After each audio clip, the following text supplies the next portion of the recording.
One of the things that's really concerned me over my professional life is the tendency for early childhood educators not to identify with the concept of leadership. And this really provoked some interest in my own research as to why this was happening and what kind of resources might be available to help us move leadership discourses forward for the field and to build a stronger leadership understanding across the field. One of the things that really helped me think about leadership was the work of Jill Blackmore. Jill was researching leadership in primary schools and high schools in particular, but I found some of the research findings from her work really applicable to the early childhood context. In particular, she was talking about how women in senior positions in schools tended to take on the emotional and relationship dimensions of leadership. And of course, these were the ones that had lower status in the leadership hierarchy, whereas men tended to take on the money management and the high profile events. And she theorised some of this as emotional labour. And I've found that a really helpful concept to think about the work that women do across early childhood education and how a lot of that work is emotional labour. Giving it the term labour then dignifies it as work and not as some kind of thing you do because you're a woman, and enables us to develop a more robust kind of theory around that kind of work that is done. So I think it was an enormous contribution that she made. Moving on from that, she then theorised leadership in ways that were quite different to how it was being theorised in educational leadership in general. And I think my favourite quote from Jill around leadership that has really helped me think through the work of early childhood educators is leadership as everyday practice. As I worked with the concept of leadership as everyday practice, I began to see how it could really help mobilise a different kind of discourse. That leadership in the field had been primarily conceptualised as management, but also as something exceptional. And this view hasn't been helped in recent times by studies of high-profile people trying to draw lessons from their experiences as to what makes a good leader. It's the wrong way round. It's back to front. And leadership as everyday practice helps us think about looking in daily practice to see what are those activities, what are those experiences, what are those relationships that people are engaged in that actually make a difference, because that's what leadership is. It's working in a variety of ways to make a difference.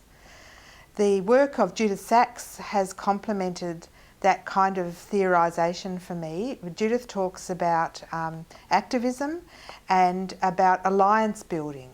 So building alliances across different professions, across different discourses is a way of building leadership capacity.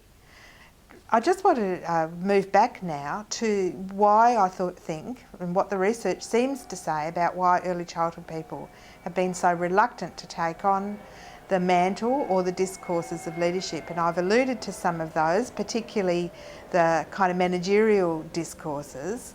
But I think this notion of exceptionality is one of those things too. Two constructions of leadership that I've found really helpful in my work with practitioners, both in Australia and Chile, have been the concepts of pedagogical leadership and community leadership. These are perhaps artificial distinctions, but they're useful in helping to think through the different kinds of leadership activities that people undertake. Our definition of pedagogical leadership that we've worked with in the Chile project that I think is very relevant is the curriculum decision making. It focuses on curriculum decision making that's taken in conjunction with children and with colleagues to move the curriculum forward, to engage children and colleagues in the Curriculum Act and to be reflective about curriculum decision making. So that's where we see pedagogical leadership, and I've been working with some colleagues to theorise leadership with children in early childhood settings. We've started to work with the concept of distributed leadership, for me, not a very satisfying concept, but a good place to start to capture the richness of the engagement that takes place in co-construction, in that curriculum moment when adult and children are exploring, hypothesising, reasoning, explaining, and reflecting on their learning. And I've found that quite a useful way of thinking about when the child takes the lead into this activity.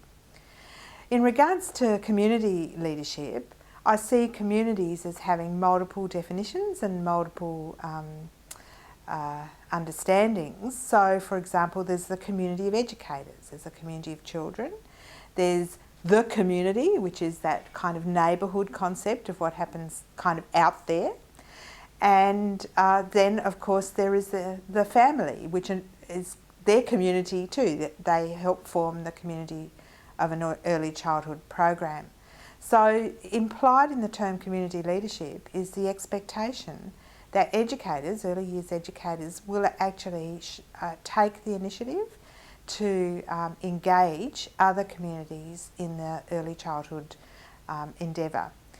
And that seems to work very powerfully with the idea that the Early Childhood Centre has the potential to be the hub of learning communities, the hub of community building. It's a place where all kinds of people can come together to learn about how to live together, in fact. So those two concepts are not fully theorised in my head of community and pedagogical leadership, but I think they're helpful in naming some of the activities that we do. And naming things helps us understand them. Even if the name isn't quite right, then we can think up a better name as we talk more, research our own practice, and document what it is we do and how it is that we think. The concept of communities of practice has been a very powerful one to insert into our conceptualisations of pedagogical leadership and community leadership, and one that's been quite readily taken up, I think, in the field. That idea that people come together when they have a shared interest to learn from each other, to exchange their knowledge and their perspectives, and to build new knowledge together in some kind of community of meaning. So that has really contributed to the concept of pedagogical and community leadership. But I have to say that I think Australia is actually ahead of the game in some of this theorising around leadership. People will know the work of Pen Green, I'm sure, and its work around leadership and what they call leadership fullness.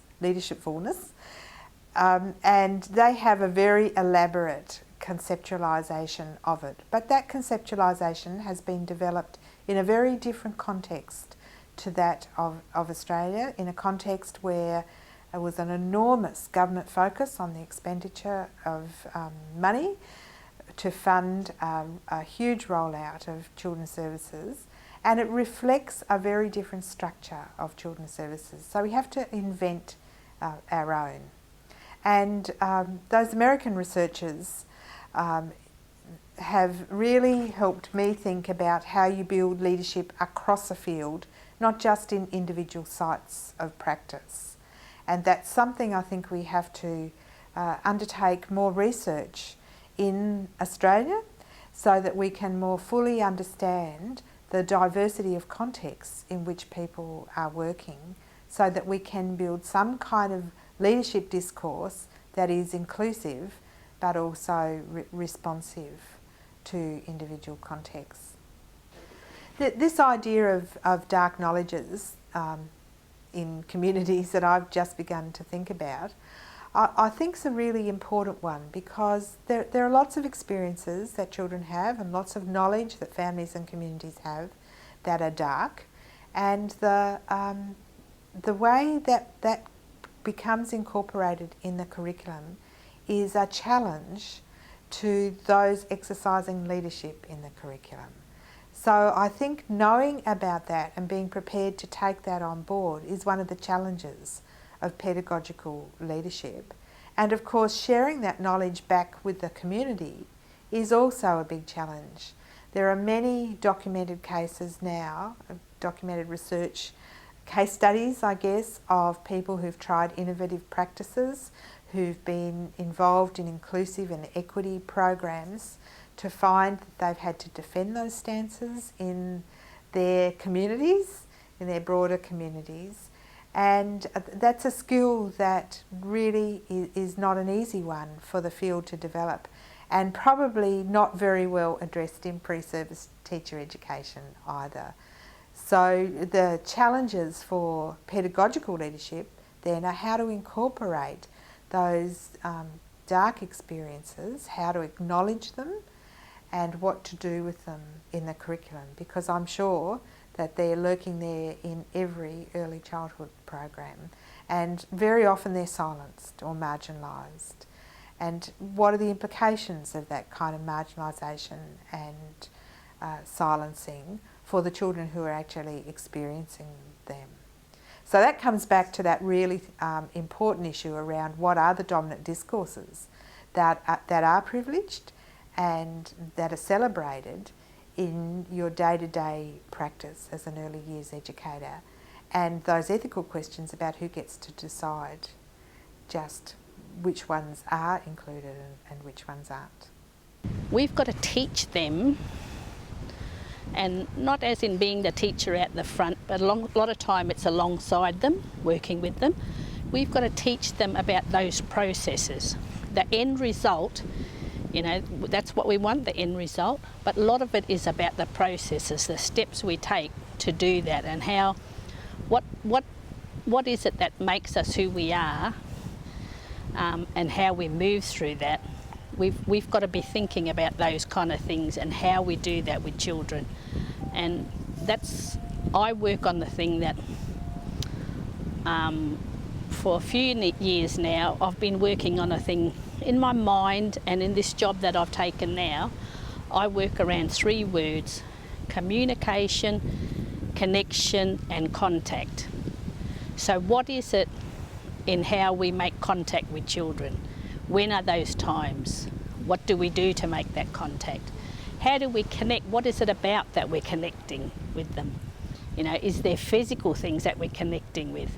And what is the communication that we use to make these contact and these connections? And I think if we're always looking at those kind of words, it can help us to move through, you know, our life with children. And then we also look at things like, so the workers that I'm working with now are called, they're people in the communities where I'm working, and I work with them around these 3 words, to what is the connections and the contact and the communication between the children, the families, the community and the school and the people in the schools. And this, I've taken this from my work with early childhood, with children's services and that, and you know, it applies the same through our life, I think. And it's about people, places, things and occasions as well. And so we can use, Keep going.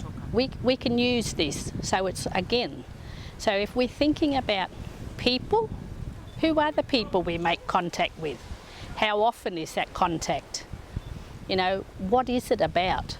You know, how do we connect? Is it that we're connecting through a phone? Is it that we're connecting through a physical place that we're going to? And what is the communications we're using, you know? And so what I'm doing in this job now is I'm using this as our framework, I guess, to work with when things are working really well. You know, we can see why is it working well? Is it that we've really thought about the people that are involved in this discussion or this work, and we're having these meetings at this place where people feel okay to connect and sit down and talk. So they're the kind of things that I'm using, and I use this also, you know, like in my personal life with family and that as well. And I think that's a important part of our work in what I've learned. Because when I first started studying, my favourite topic was the communication, the human relations, basic human relation and communication. Because I needed to know how to talk and how to grow, because I was scared, I wasn't used to thinking for myself or saying what I want to say. And when you go and study, you learn about that, that you have to step out of that comfort zone. And that's what we've got to help our little children do, and if we can work with our little children from an early age, from babies, whatever, we need to help them work through processes. And I think that's one of our biggest things for Aboriginal children, is we've got to work with our adults to help them to know how to work with their little children through issues. There's so many issues. Young people that are able to work with others and inspire others to move in a different direction. We need to be the change advocates, and that's what I think, my leadership, which is, I've been sort of just gently nudged, in ways, and we need to then help our mob to be those change advocates as well. But we need to give them, and if we can do it with those little children at the beginning, so we need to know how to do it, and then to work with our little children to do it so that they can change. Like, it's a bit scary, it's not always going to work this one way. The theory I'd like to talk about is in relation to leadership and the construction of leadership, and specifically around notions of critical leadership. I've chosen to talk about critical leadership given what I believe is the importance of unpacking the identity of leaders when we talk about the act of leadership, rather than merely just talking about leadership itself. Critical leaders and leadership theorists pay attention to the way in which leaders construct their own identity, and they explore issues such as the politics of power. They explore issues such as notions of self, the dark side of their own leadership, and the ways in which leadership is understood not just from their own perspective but from followers as well. I have a vested interest in understanding the ways in which critical leadership theory is practiced in early childhood, given my concern that often we position leadership in early childhood as a good act, rather than actually exploring some of the tensions that exist within the process of leading oneself and others. In thinking about critical leadership, I'd like to perhaps just start with a quote from Carl Weeks, who says that certainty is insensitive to change, but it restores that sensitivity. Carl Weeks suggests to us that we need to move from a place of knowingness around leadership and explore some of the tensions that may exist. He spends quite a lot of time challenging people to unpack their own identity and the way in which they locate themselves, and challenges people to move from leadership as a noun to a verb. Another point about critical leadership, again, is derived from some concerns by theorists who locate themselves in that space, is that too often leadership is seen as benign, producing goods, and leaders themselves having an extensive sense of knowingness and leading people in the right direction. Rather, it's the insecurities, the tensions, and some of the uncertainties that critical leadership theorists actually attempt to unpack. They pay attention to issues such as whiteness, power relations, culture, gender and sexuality, and in doing so disrupt many of the traditions of how we understand leadership, i.e. an able-bodied white male who leads a team of unknowing followers into light and goodness. What critical leaders actually say is, perhaps we need to spend less time focusing on the act of leadership, that is the follower, and what is produced out of that, and more time deconstructing, unpacking, and trying to trouble that entire notion of I'm trying to lead someone. Perhaps we should spend more time saying, is leadership a good thing? How is it constructed? Who am I leading and where am I trying to lead them to? The early years learning framework suggests that early childhood programs embody and embrace the notion of pedagogical leadership. And this has caused me to stop and reflect on two particular words, that is the notion of pedagogy and the notion of leadership. And the troublesome way when you link those two words together, that is pedagogical leadership, the questions that arise for me is, who is the leader? Which voices are actually heard within our programs? Which theories are privileged and which ones are not? And what does it actually mean to lead pedagogy, or are we talking about leading individuals? Each one of those concepts raises more questions again around your own identity, what you believe in as a leader, as a pedagogical leader, and which pedagogies are you trying to surface and which ones are you trying to shut down. I would suggest that perhaps instead of talking about pedagogical leadership, we spend more time talking about one's own identity and how one comes to understand who they are, and that they locate themselves both within their own politic but broader social issues. I'm really attracted to some of the work of Amanda Sinclair that says we are never linear, we are never one, and in fact we are a parliament of ourselves. That is, as early childhood educators, we are located both as in a space of education, within our families, within our communities, and that there are many times that those tensions and the politics between our own identity, that is our religion, our sexuality, our role as educator, create some tensions and fractures in our own ways of being and doing. And Amanda Sinclair challenges us to locate those times when we dip in and out of our identity, and says to us that perhaps we are more multiple than we are singular, and exploring that multiplicity both in our lives and the lives of young children can bring strength to our work. It's that uncertainty that we are trying to achieve rather than a sense of certainty in locating who we are as educators and leaders.